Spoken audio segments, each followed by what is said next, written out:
अवैध बालू खनन की मार ने तारबूज के बाजार को किया प्रभावित।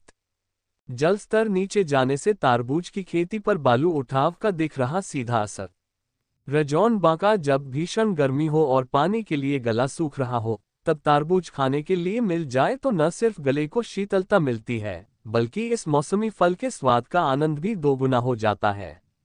तभी तो जैसे ही सूरज की तपिश बढ़ती है, बाजार में तारबूज की बाढ़ आ जाती है और इसके स्वाद के शौकीन बाजार में पहुंच जाते हैं। लेकिन दिन प्रतिदिन अवैध बालू खनन की मार ने तारबूज के बाजार को बुरी तरह से प्रभावित कर दिया है। रजौन प्रखंड अंतर्गत चांदन नदी के पूर्वी तट पर अवस्थित सिंगनान पंचायत अंतर्गत खुशहालपुर, धोबीडीह, सिंगनान, रामपुर, अमदाहा आदि गांवों में वर्षों से होने वाले तारबूज की खेती पर बालू उठाव का सीधा असर पड़ने लगा है। प्राप्त जानकारी के अनुसार तारबूज, खीरा सहित अन्य मौसमी फसलों की खेती के लिए बांका जिले में सिंगनान पंचायत वर्षों से काफी प्रसिद्ध रहा है। यहाँ 200 से भी अधिक किसान वर्षों से तारबूज की खेती कर रहे हैं। यहाँ के किसान अपने खेत में लगी तारबूज की फसल को काटकर सड़क किनारे बैठकर बेचने के साथ साथ इसे बाहर भी निर्यात करते हैं। अभी यहाँ 15 से 20 रुपये प्रति किलोग्राम तारबूज बिक रहे हैं। चांदन नदी के तट पर अवस्थित होने के कारण इस गांव की जमीन तारबूज की खेती के लिए उपयुक्त भी है और हाल के वर्षों तक बगैर किसी अत्यधिक पूंजी के ही इसका बढ़िया पैदावार भी होता रहा है। इस इलाके के किसान आशीष कुमार सिंह, कैलाश तांती, मेघू तांती, दू खन तांती, लूटो शाह, श्याम तांती, गुड्डू शाह, गोपाल मंडल, हरी शाह, मनोज मंडल, अश्वनी मंडल आदि बताते हैं कि 1995 में आई प्रलयनकारी बाढ़ के कारण इस इलाके में हर जगह बालू ही बालू रहने की वजह से यहाँ के किसान तारबूज की खेती को अग्रसर हो गए थे।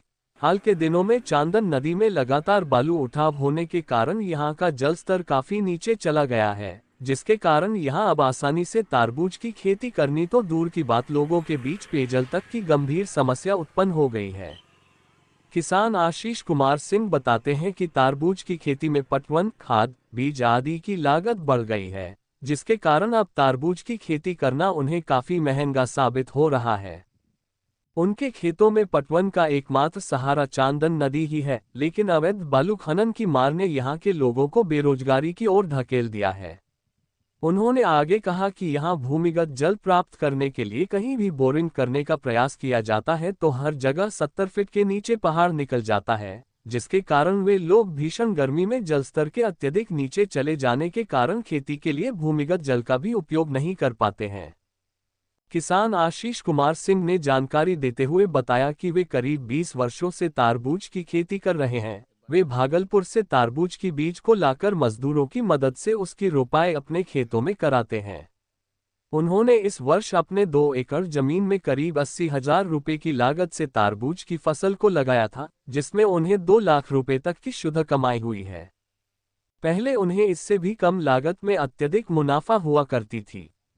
इस संबंध में सिंगनान पंचायत के पूर्व पंचायत समिति सदस्य सह समाज सेवी उदय कुमार सिंह बताते हैं कि उन्नत किस्म के साथ साथ अत्यधिक मिठास रहने के कारण यहाँ का तारबूज वर्षों से बहुत दूर दूर तक निर्यात किया जाता रहा है, लेकिन चांदन नदी से अगर अवैध बालू खनन व परिवहन नहीं रुका तो शायद तारबूज की खेती अब बीते दिनों की बात हो जाएगी। वहीं खेतों के अवलोकन के बाद तथा किसानों की जुबानी से प्रतीत हुआ है कि यहाँ फसल की लागत निकालना भी अब मुश्किल हो गया है।